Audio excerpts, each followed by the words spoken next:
Salut, ici Jérémy alias Mister Cool pour la chaîne Canalor Café et je suis très content et honoré d'accueillir une figure assez emblématique du monde de la création de contenu autour du TCG et de l'Orkana aussi.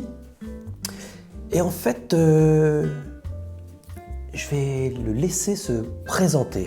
Salut, c'est Val du duo Val et PL, présent sur YouTube notamment sur 3 chaînes, une dédiée à Magic, une dédiée au multi-TCG et une récente dédiée à l'Orkana. Je suis aussi présent sur Instagram, Val_labelcard pour tout ce qui est plutôt axé collection. Et donc merci à Canalor Café de m'avoir invité pour cette interview. Eh bien, merci à toi Val d'avoir accepté cette petite interview. Merci beaucoup, c'est super. Je te laisse te présenter brièvement ton nom, ton pseudo, ton âge, si tu veux ton lieu de résidence aussi. Et si tu souhaites partager ta profession que tu as actuellement ou que tu avais à l'époque, ou ta profession est vraiment créateur de contenu à 100%. Voilà, donc on est tous très curieux d'en savoir un peu plus. Alors je m'appelle Valentin, j'ai 33 ans, bientôt 34. Je fais de la création de contenu depuis 2018 avec mon acolyte PL. À la base, nous on a commencé à partager notre passion sur Magic, donc sur la chaîne Val et PL Magic Arena FR. Très rapidement, étant passionné au-delà des cartes Magic, vraiment passionné de cartes, à jouer tout court, on a commencé à présenter du contenu multi-TCG pour s'intéresser justement à d'autres jeux. Et puis, lorsque l'Orkana est arrivé, on a décidé d'ouvrir une 3e chaîne qui s'appelle Val et PL l'Orkana FR. Avant ça, moi j'ai un diplôme, j'ai une licence 3 en droit social et droit des sociétés. J'ai arrêté mes études après cette licence et j'ai fait pas mal de petits boulots. Je savais pas exactement ce que je voulais faire. Les perspectives professionnelles que m'ouvrait ma licence me passionnaient pas plus que ça. Et je voulais du coup me laisser le temps de choisir et peut-être repartir dans un master. Entre-temps, pendant cette période-là, on a commencé la création de contenu, notamment sur YouTube et Twitch, lié à Magic. Et au moment où je devais intégrer un nouveau master, qui était un master sciences de l'éducation, eh bien, ça commençait à fonctionner un petit peu sur YouTube. En tout cas, on commençait à entrevoir des perspectives de professionnalisation. Ça a marché très rapidement pour nous sur YouTube, et tant mieux.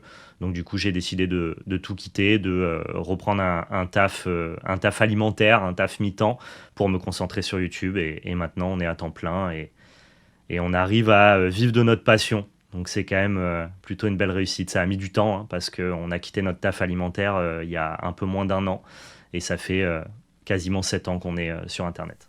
Alors, étais-tu un ancien joueur de TCG ou d'autres jeux de société ? Oui, je suis un ancien joueur de TCG. J'ai pas découvert le TCG avec l'Orkana, loin de là. Moi, j'ai commencé à jouer au TCG à peu près en 1999 pendant le bloc Invasion sur Magic. C'était une mode de cours de récréation. On échangeait nos cartes Pokémon pour des cartes Magic pour faire un peu comme les grands. Forcément, autant à Pokémon on jouait pas trop, on faisait seulement des échanges, autant à Magic on a vite commencé à monter des decks et à jouer, alors sans protection de cartes, sur le goudron, par terre, dans la cour de récréation. C'était catastrophique pour l'état de nos cartes évidemment, mais c'est comme ça qu'on a commencé à être piqué par ce jeu stratégique et les mathématiques entre guillemets qui sont inhérentes au TCG. Et puis très rapidement, alors moi ça m'a jamais quitté Magic, en tout cas le TCG, sauf pendant la période lycée, pendant 2-3 ans où j'ai mis un petit peu ça de côté. J'avais toujours mes cartes, je les ressortais de temps à autre, mais j'étais pas du tout investi, j'allais pas spécialement jouer en boutique. Je suis revenu un petit peu à un jeu plus régulier, une consommation de TCG plus régulière, notamment quand je suis arrivé à la fac. Donc j'ai eu 3 ans de lycée où j'ai un peu mis le TCG de côté, mais sinon globalement depuis 1999, donc ça va faire 25 ans que je joue au TCG. Et rapidement, au-delà de Magic, j'ai commencé à découvrir, à tester un petit peu tous les autres TCG, d'où le fait que maintenant on a une place, en tout cas on essaye d'être une référence dans le monde du multi-TCG et pas que sur l'Orkana. Donc ouais, je suis un ancien joueur de TCG et globalement je pratique et je connais un peu tous les TCG récents, émergents et populaires en France. Qu'est-ce qui t'a amené à jouer à l'Orkana ? Est-ce que c'était le fait de collectionner des cartes, l'univers de Disney, ou le fait de jouer encore à un nouveau TCG ? Car je vois que tu les collectionnes, donc qu'est-ce qui t'a attiré en fait ? Alors, ce qui m'a amené à jouer à l'Orkana, c'est mon appétit naturel pour la nouveauté. J'ai une grande qualité qui est aussi un défaut, c'est la curiosité. Et donc forcément, quand l'Orkana a été annoncé, je suis pas forcément friand de l'univers Disney. J'ai grandi avec les dessins animés Disney, je suis un enfant des années 90, donc voilà, j'ai grandi avec toutes les références qu'on voit dans le jeu actuellement, Le Roi Lion, Aladdin, Le Livre de la Jungle, et je trouve ça cool. Mais je suis pas un grand fan de l'univers Disney, je regarde pas beaucoup de Disney à l'heure actuelle. Et même si les cartes me ramènent à l'enfance et que j'apprécie ce côté nostalgique-là, c'est pas forcément par l'univers que j'ai décidé de rentrer dans l'Orcana. Non, plutôt par le fait que c'était nouveau. Donc je me suis intéressé aux cartes très rapidement. On a fait des reviews sur notre chaîne multi-TCG de l'Orcana avant même d'ouvrir la chaîne Valépel l'Orcana FR. Comme on a un gros passé de joueur de Magic et que l'Orcana est quand même un dérivé de Magic, mais juste beaucoup plus accessible, on a très vite compris les ficelles du jeu. C'était très facile pour nous de directement commencer à jouer, avoir un niveau cohérent et déceler aussi tous les enjeux stratégiques du jeu. Donc je suis un peu venu à l'Orcana juste parce que c'était la nouveauté, parce que c'était hype et parce que c'était intéressant d'en parler. Et puis on est resté pour la qualité du jeu. Parce que oui, le gameplay est pas forcément novateur, c'est un dérivé de Magic plus accessible, mais par contre ce qui est intéressant c'est le texte sur les cartes, le flavor, donc c'est-à-dire l'adaptation du gameplay entre guillemets au regard de l'univers qu'il adapte, et quand avec tes personnages tu peux chanter des chansons, ça fonctionne très bien, ça te donne une sensation de jeu qui est cool, et donc ça a participé au fait qu'on ait envie de s'investir plus sur l'Orcana et notamment d'ouvrir une chaîne YouTube dessus. Et peux-tu me dire quels sont tes decks préférés dans l'Orcana et les mécaniques que tu aimes utiliser quand tu joues à ce TCG? Et éventuellement, même si tu as testé d'autres decks, je te laisse m'en parler. Mon deck préféré, je pense que c'est un deck qui a malheureusement pas trop de visibilité actuellement, qui est pas très bon dans le méta, en tout cas pas au chapitre 5 et pas au chapitre 4. C'était plutôt un deck du chapitre 3. C'est le deck Boons en violet-gris.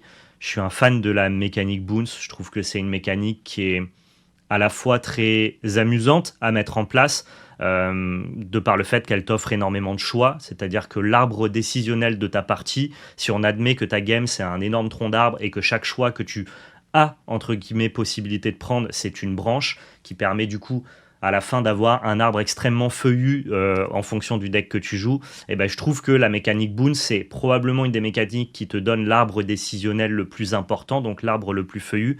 Et moi, j'aime beaucoup parce que en plus de ça, toutes les décisions que tu as à prendre avec la mécanique Boons, vu que ce deck-là, c'est un deck de micro-avantages, et quand tu vas cumuler tous tes micro-avantages, à la fin, ça va te donner un avantage qui te permet de gagner la partie. C'est un deck qui laisse un peu plus la place à l'erreur.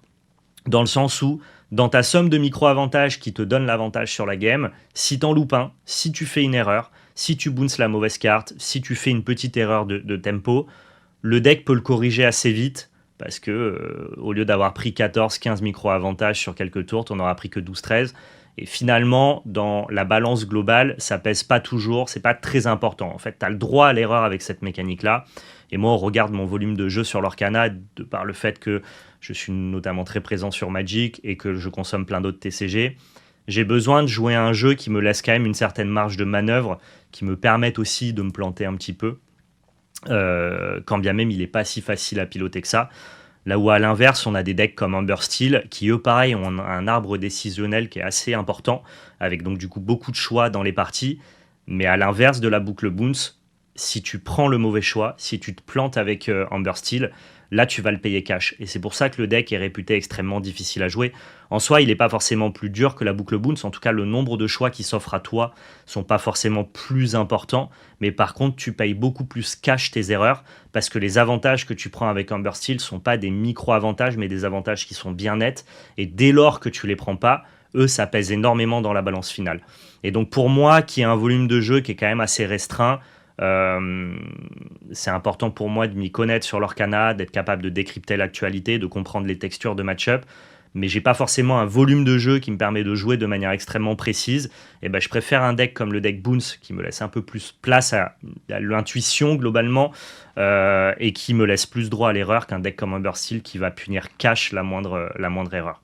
Donc voilà, tout ça pour vous dire que ce que j'adore dans l'Orcana, c'est la boucle Boons, et que mon deck préféré, c'est le deck gris-violet. Si tu devais choisir une seule couleur d'encre dans l'Orcana, tu choisirais laquelle? J'ai déjà un peu répondu finalement à cette question dans la question précédente. Je pense que je choisirais la couleur violette pour toutes les possibilités qu'elle offre, notamment cette boucle Boons qui est assez fun à jouer et à la fois plutôt intéressante. Super. Pourrais-tu me dire quelles seraient tes cartes favorites dans l'Orcana? Je sais que je te prends un petit peu au dépourvu comme ça, mais si tu en as quelques-unes en tête, je serais très curieux. Ok, alors j'ai pas préparé les questions en amont, donc je vais pas forcément vous sortir trois cartes bien réfléchies, précises, définies, sur lesquelles j'aurais pu me poser pour vraiment avoir un choix sûr et éclairé. Là, d'instinct, je dirais directement Merlin Lapin, notamment parce qu'il est déterminant de la boucle Boons et c'est celui qui fait le plus de cartes advantage, donc qui va nous permettre de piocher plus de cartes, d'avoir plus de possibilités que l'adversaire. Moi, il faut savoir qu'il y a un truc que j'adore dans les TCG, c'est piocher des cartes. Alors du coup, Merlin Lapin, c'est effectivement une carte que j'adore. Une autre carte que j'aime bien jouer, je crois que j'aime beaucoup jouer Diablo.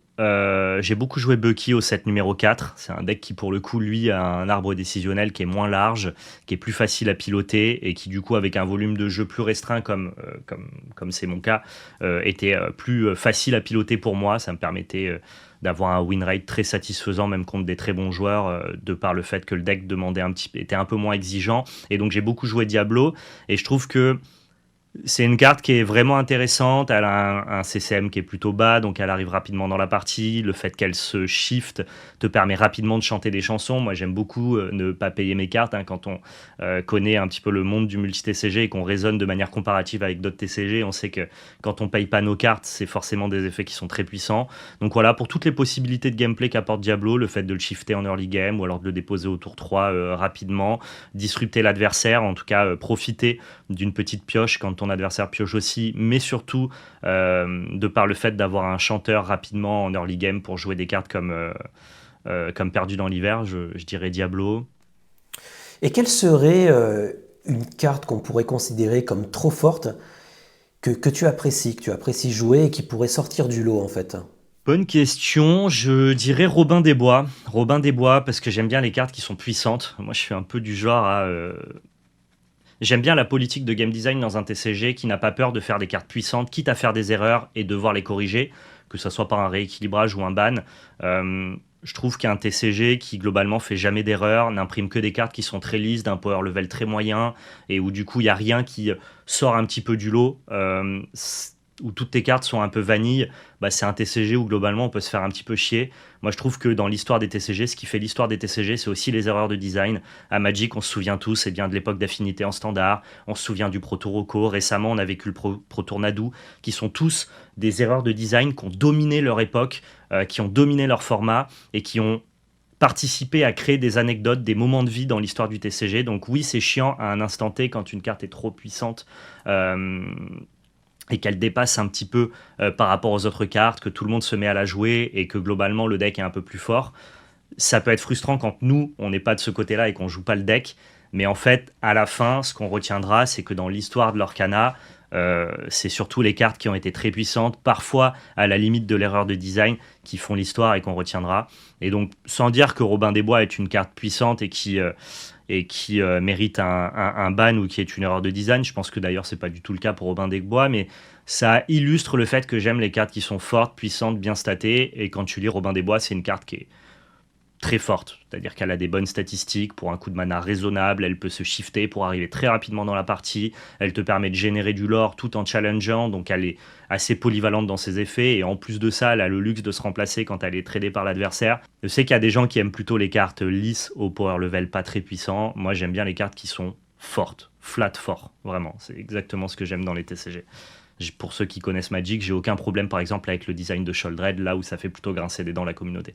C'est aussi ce qui fait vivre un jeu, que le game design prenne des risques, que les jeux soient obligés parfois de corriger certaines erreurs. Si tu prends aucun risque, globalement, on peut vite se faire chier, quoi. Qu'est-ce que tu aimes dans l'Orcana et qu'est-ce que tu n'aimes pas? Et ça concerne vraiment que ce soit des mécaniques de jeu, que ce soit un aspect humain, une communauté, ou je ne sais pas si tu as d'autres éléments, d'autres arguments voilà, pour répondre à cette petite question. Ce que j'aime particulièrement dans l'Orcana, c'est la communauté, le public cible de l'Orcana. Moi, je viens d'un univers TCG où globalement, je le vois sur mes stats YouTube, notamment sur Magic, la moyenne d'âge, elle est entre 25 et 34. On a beaucoup plus de joueurs de 34 ans et plus que de 25 ans et moins. Donc, c'est-à-dire qu'on parle très peu à un public jeune. On peine à renouveler la communauté par le bas. Là où, par exemple, dans les années 2000, Magic, c'était aussi une mode de cours de récréation. Yu-Gi-Oh! A beaucoup d'entrées de jeunes publics, notamment de par l'animé. Et ça m'a beaucoup frustré, moi, dans le monde du TCG depuis 7 ans que je suis sur Internet. d'avoir quand même une tranche d'âge qui était assez vieillissante. Et je trouve que l'Orcana a cette force de parler à des publics qui sont très divers et variés. On voit notamment dans les tournois, et même nous, sur notre création de contenu YouTube, on voit des familles qui nous regardent avec des mamans qui jouent avec leurs petites filles. Il y a des enfants qui participent au tournoi, qui jouent à l'Orcana. Et je trouve que c'est une des forces exceptionnelles de ce TCG, d'être extrêmement accessible et de toucher des profils qui ne seraient peut-être pas venus dans le monde du TCG par d'autres jeux type Magic ou que sais-je, Star Wars ou Flesh and Blood par exemple. Qu'est-ce que j'aime pas dans l'Orcana ? Ça c'est un peu plus difficile. Il n'y a pas grand-chose que j'aime pas parce que je trouve que c'est quand même Ravensburger travaille bien, ils ont de belles ambitions, ils ont un écosystème incroyable. Leur système d'organize play de compétition est plutôt cool. L'expected value pour se déplacer en tournoi est intéressante, notamment sur les challenges avec les prize cards. Donc il n'y a pas grand-chose en tant qu'aficionados de TCG que j'apprécie pas. Je dirais que sur le gameplay, ça reste quand même plus facile et moins profond que d'autres TCG, de par le fait notamment qu'on ne puisse pas jouer pendant le tour de l'adversaire, qu'on n'ait pas de réponse à ce que fait notre oppo, mais ça rentre aussi globalement dans les qualités du jeu, parce que ça permet justement d'avoir un gameplay de base qui est quand même très accessible, là où d'autres TCG comme Flesh and Blood ou Magic vont peiner peut-être à recruter des joueurs débutants, de par le fait que les règles de base sont quand même plus complexes, vont demander quand même un supplément d'âme, un investissement en temps supplémentaire pour vraiment commencer à prendre du plaisir et à comprendre un petit peu toutes les règles. Bon, bah là, sur l'Orcana, quand t'es débutant, c'est une qualité. Quand t'es un joueur expérimenté qui consomme plein d'autres TCG, le jeu reste profond de par la tempo et de par le texte qu'il y a sur les cartes, ce qui fait que le jeu, quand même, à haut niveau, entre guillemets, dans la sphère compétitive, est très intéressant, mais il va manquer quand même de finesse et de possibilités, de profondeur par rapport à d'autres TCG. Et question qui m'intéresse beaucoup, que j'ai souvent posée à d'autres joueurs ou d'autres personnes qui gravitent dans le milieu du TCG et de l'Orcana, c'est est-ce que tu penses qu'il faut avoir une psychologie particulière ou innée pour être bon joueur à l'Orcana, ou simplement la pratique du jeu suffirait? Alors non, il n'y a pas de psychologie particulière ou innée pour être un bon joueur à l'Orcana et pour être un bon joueur de TCG au global. Ça, on le voit notamment de par les profils types qu'on peut rencontrer dans les sphères compétitives, voire dans les sphères professionnelles, parce qu'il y a des TCG sur lesquels c'est possible d'avoir une carrière pro. Flesh and Blood développe pas mal ça. Magic a développé ça pendant des années et ça continue plus ou moins. C'est un peu différent maintenant, mais il y a vraiment des gens qui vivent de leur niveau de jeu sur des TCG qui sont établis depuis des années. Et on voit bien que énormément de profils sont différents. Il y a plein de moyens d'être un très bon joueur de l'Orcana. Par contre, il y a une caractéristique commune à tout ça, c'est le travail, le volume de jeu. Il faut énormément jouer. S'entourer globalement aussi d'un milieu compétitif. Les TCG, c'est un jeu individuel. Tu es seul à la table quand tu dois performer et quand tu fais un tournoi. Mais généralement, tu te prépares en équipe, en team. Ça, l'Orcana l'a vite compris. On le voit notamment dans la sphère française. Il y a des teams qu'on fleurit de partout. Mais ça te permet globalement, si tu as un environnement de jeu compétitif, de tirer tout le monde vers le haut. Et pour devenir un meilleur joueur, il vaut mieux jouer avec des bons joueurs. Donc le conseil que je donnerais pour t'améliorer à l'Orcana et pour devenir un bon joueur de l'Orcana, c'est de t'entourer de joueurs qui sont meilleurs que toi. Et si jamais toi, tu es meilleur que les joueurs qui t'entourent, eh bien, entraîne ces joueurs-là pour faire monter ton environnement et pour que finalement, ça puisse ruisseler positivement sur toi, parce que tes sparring partners auront un meilleur niveau de jeu et te permettront, toi, de mieux t'entraîner. Mais ouais, c'est déterminant de comprendre que le TCG, c'est quasiment un jeu en équipe, finalement. Et ça, on le voit notamment sur Magic. C'est toujours les mêmes teams qui postent les meilleurs joueurs dans les tops, de par le fait qu'ils ont un environnement de jeu qui leur permet de pousser beaucoup plus loin la réflexion, l'analyse du metagame, voire le deck building. Donc, allez en boutique, entraînez-vous et jouez avec des bons joueurs. Après, si on parle psychologie pure, alors tous les profils peuvent exister dans les TCG compétitifs, mais ça demande quand même d'être capable de prendre du recul, d'avoir des analyses objectives de tes parties, d'être capable de prendre les conseils, d'écouter les autres. Enfin, finalement, c'est plein de valeurs et de compétences que les TCG t'apportent, mais qui sont des compétences que tu développes pour ta vie au global. Ne pas être orienté par le résultat, éviter les biais de confirmation. Mais tout ça, c'est des trucs qui sont quand même déjà plus poussés et qui interviennent dès lors que tu commences vraiment à t'intéresser et à vouloir vivre dans un environnement compétitif. Je ne crois pas que ça soit réservé à un profil de joueur. Je crois que c'est des choses qui s'apprennent juste petit à petit, quoi. Après, sur le caractère inné, il y a évidemment des gens qui sont naturellement plus forts que les autres. Ça, on n'est pas tous égaux là-dessus, mais tu peux toujours compenser par le travail, par le fait de jouer plus, d'avoir une meilleure team de test et compagnie. Mais de base, il y a des gens qui ont quand même une compréhension naturelle des TCG, ou parce qu'ils ont beaucoup d'expérience sur d'autres jeux, et donc quand ils arrivent sur l'Orcana, ils ont déjà beaucoup d'avance. Je pense notamment à tous les joueurs de Magic, Frank Karsten qui avait gagné le premier challenge à Lille. C'est des gens qui ont tellement de bouteilles sur d'autres TCG que pour eux, c'est pas très difficile l'Orcana. T'as quand même des profils qui vont avoir beaucoup d'expérience et qui vont voir le jeu d'une manière quand même plus simple. Ça va être plus facile pour eux de performer que des personnes qui arriveraient naturellement sur l'Orcana sans expérience d'autres TCG. Et après, c'est encore autre chose. De manière innée, il y a des gens qui ont juste un cerveau qui est fait pour voir les puzzles, pour réfléchir de manière très mathématique et être très très bon dans les TCG. Et on en connaît tous, des gens qui sont très talentueux. Ça arrive, mais ça peut se compenser pour le coup. Alors la question qu'on attend tous, en tout cas moi je suis très intéressé par ça, est-ce que tu as des conseils, des petits secrets pour être bon joueur à l'Orcana, pour progresser, que ce soit pour des joueurs débutants, pour des joueurs confirmés, même si tu as un petit peu répondu à ces éléments-là dans la question précédente, je te laisse m'en dire plus. Pour progresser à l'Orcana, faut avoir envie de s'entourer, de jouer avec des gens qui sont plus forts que toi, de ne pas être orienté par le résultat, c'est-à-dire de ne pas admettre que tu as forcément mal joué quand tu as perdu, ou alors que tu as forcément bien joué quand tu as gagné. Parfois tu gagnes des games en jouant mal, et parfois tu perds des games en jouant bien. Parfois faire le meilleur play, c'est peut-être le play perdant. Et c'est essayer de décorréler globalement tout ce que tu fais dans le jeu du résultat. C'est-à-dire que ce qui est important quand tu veux progresser dans les TCG, c'est de te demander à chaque fin de game, est-ce que toi tu as bien joué ? Parfois tu peux pas gagner la game, ou parce que le match-up est trop compliqué à redresser, ou parce que la sortie de ton adversaire est trop bonne. Ce qui est important, c'est de se concentrer sur ce que tu peux faire, sur ce que tu peux maîtriser, et ne pas te concentrer sur la variance. Il y a tellement de joueurs que tu entends à chaque fin de partie, ils n'ont jamais mal joué, ils ont toujours déchatté, ils n'ont pas touché leurs cartes, ils ont eu trop de non-ancrables. La vérité, c'est qu'à la fin, ils ont probablement fait des erreurs. Ça arrive des fois que tu puisses pas gagner parce que la variance te tombe dessus, que tu n'as pas eu de chance. Mais globalement, sur un nombre très très large de parties, la variance, ça finit par se lisser.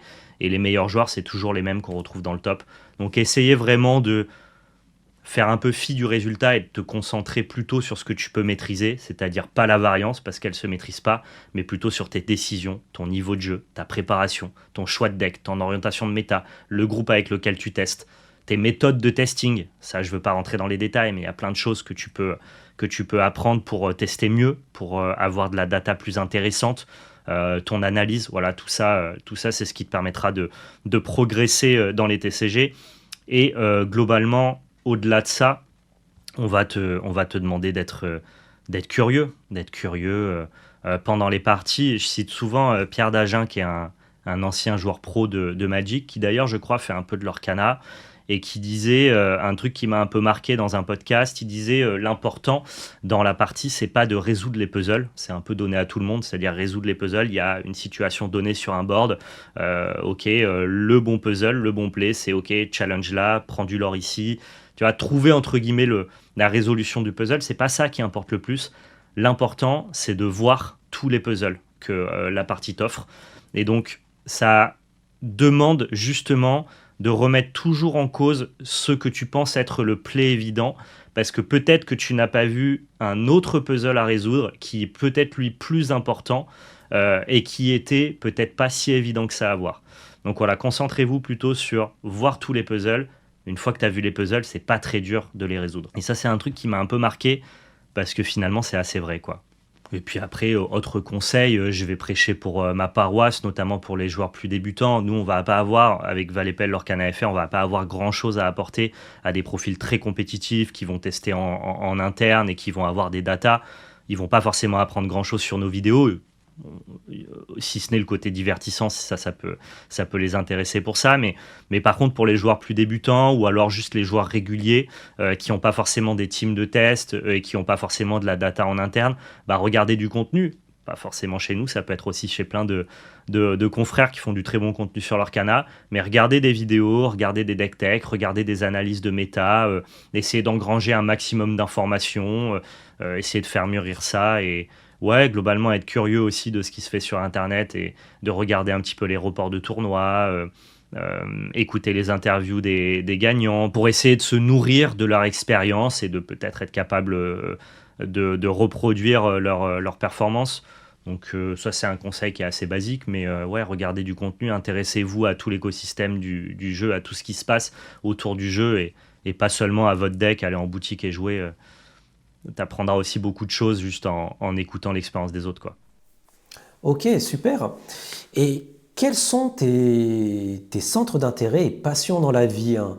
On va dire peut-être en dehors de la création de contenu et du monde du TCG. Ou est-ce que tu aurais aussi des compétences extraordinaires qu'on ignorait de toi? Je suis sûr qu'on est tous très curieux d'en savoir plus. Je crois pas avoir de compétences extraordinaires. Mes autres centres d'intérêt, moi je suis un gars curieux, donc j'ai des centres d'intérêt vraiment divers et variés. Tout ce qui touche au TCG, donc que ça soit le jeu, la compétition, moi je suis un compétitif enthousiaste, quand bien même j'ai fait le deuil d'être joueur compétitif sur des jeux parce que ça me demanderait de m'investir à 100% sur un jeu, alors que moi, ma passion et ma création de contenu me poussent justement à essayer de connaître tous les TCG. Donc j'ai vraiment fait le deuil d'être moi un joueur compétitif, mais par contre être un compétitif enthousiaste, c'est-à-dire être intéressé par le compétitif. Moi, je suis le gars qui peut passer tout mon samedi à regarder le Pro Tour de Flesh and Blood, tout mon dimanche à regarder le gros challenge Lorcana. Voilà, je suis un gros consommateur globalement de YouTube et de contenu Twitch sur le TCG. Et après, si je peux parler de centres d'intérêt qui sont très différents du TCG, j'aime beaucoup la mode, le lifestyle, ça me parle, ça m'intéresse, je me renseigne, j'aime beaucoup ça, j'aime beaucoup le cinéma, j'essaye d'aller énormément au cinéma. Je suis capable d'aller voir autant du film français, du gros cinéma hollywoodien ou alors du blockbuster bien divertissant. Je brasse assez large, ce que j'aime c'est l'expérience d'aller au cinéma, j'essaie d'y aller au moins 30-40 fois par an, quoi. Donc ce qui est quand même pas mal. J'aime en fait globalement tout ce qui est pop culture, tous les univers pop culture en témoignent de toute façon.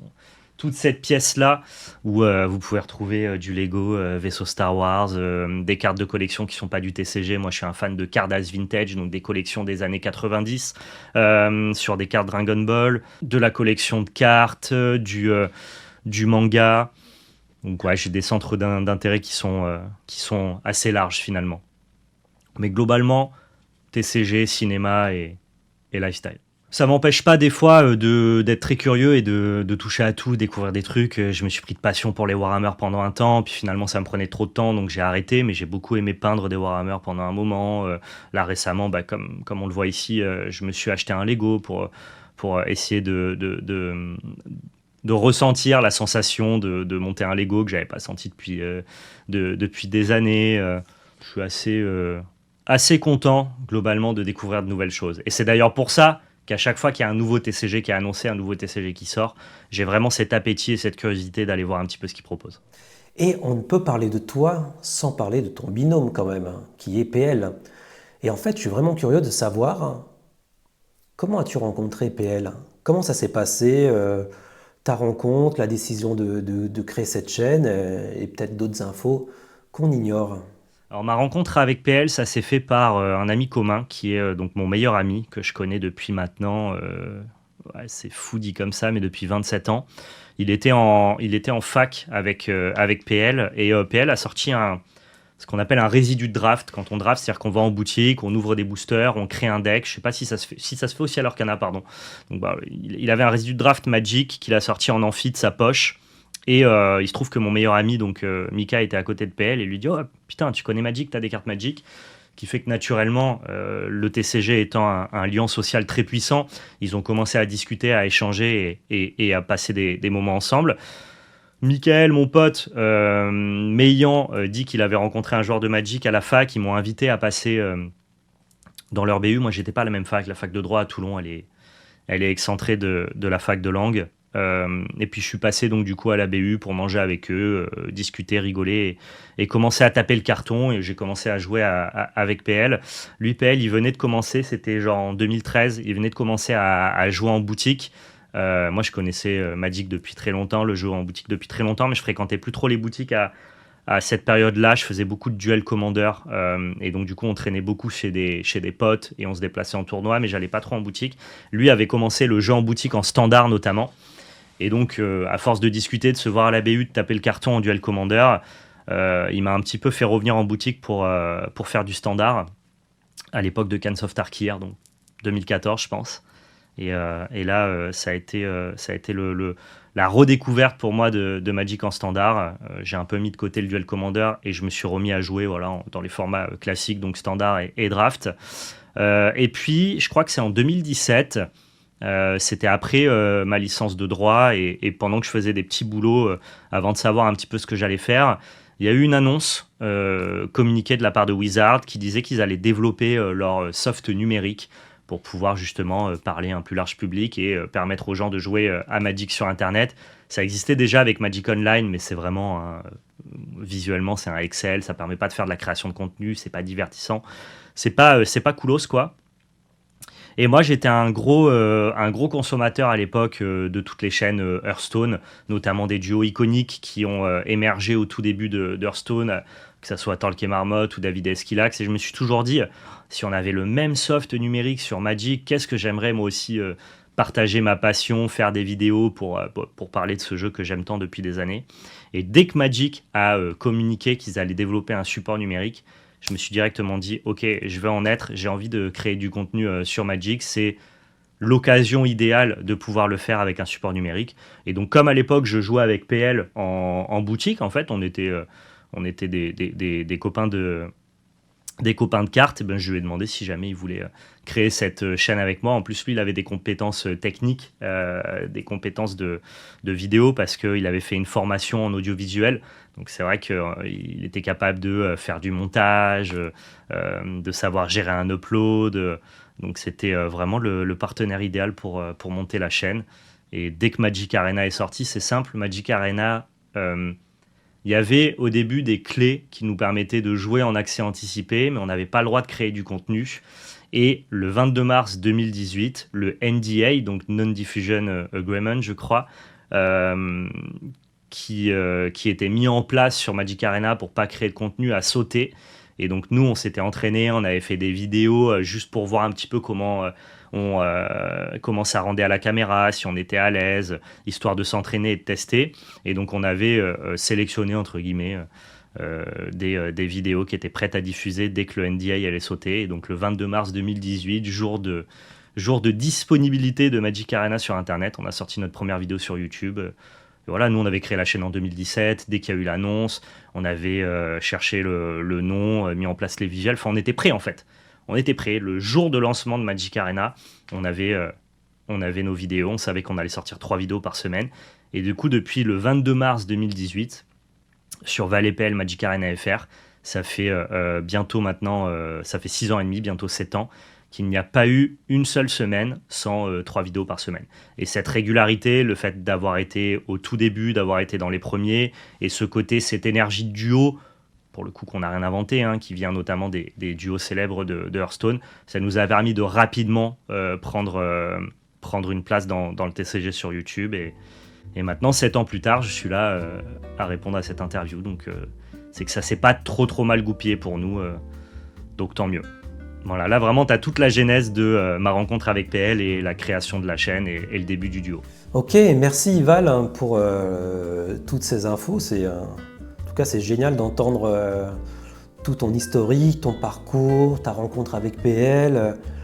C'est incroyable de voir comment tu es passionné. Moi, je découvre le TCG du coup récemment. Je suis plus âgé que toi, mais J'ai connu les débuts de Magic dans la cour de récré du collège, mais je ne jouais pas, c'était mes potes qui jouaient à ça et moi j'étais plus dans le monde de la musique. Et c'est marrant de voir que presque, 30 ans, 35 ans plus tard presque, je suis là en train de parler de TCG et de ce jeu Lorcana. Donc c'est assez drôle. En tout cas, je te remercie beaucoup d'avoir pris ce temps de répondre à ces petites questions. J'espère que les gens apprécieront autant que moi. Et je te laisse conclure rapidement. Merci encore de m'avoir invité dans cette vidéo. J'espère que j'ai pu répondre à tes questions de la meilleure manière. Je ne les avais pas préparées en avance. L'idée, c'était vraiment de pouvoir essayer d'y répondre de manière extrêmement naturelle, tout en rentrant en profondeur quand même sur certains sujets. Donc voilà, encore merci de m'avoir invité et j'espère que vous avez passé un bon moment devant la vidéo. Prenez soin de vous et comme on le dit sur nos chaînes avec PL, surtout n'oubliez pas, c'était de la belle magie. Ciao tout le monde. Je te remercie encore, super, merci Val. Et comme tu dis, c'était de la belle magie sur Canal Or Café, c'était Jérémy. Et je vous dis à très bientôt. Merci encore à toi Val et au plaisir de se recroiser lors d'un tournoi, un événement autour de l'Orcana ou autre TCG. Allez, à très bientôt, salut à vous tous, prenez soin de vous, salut.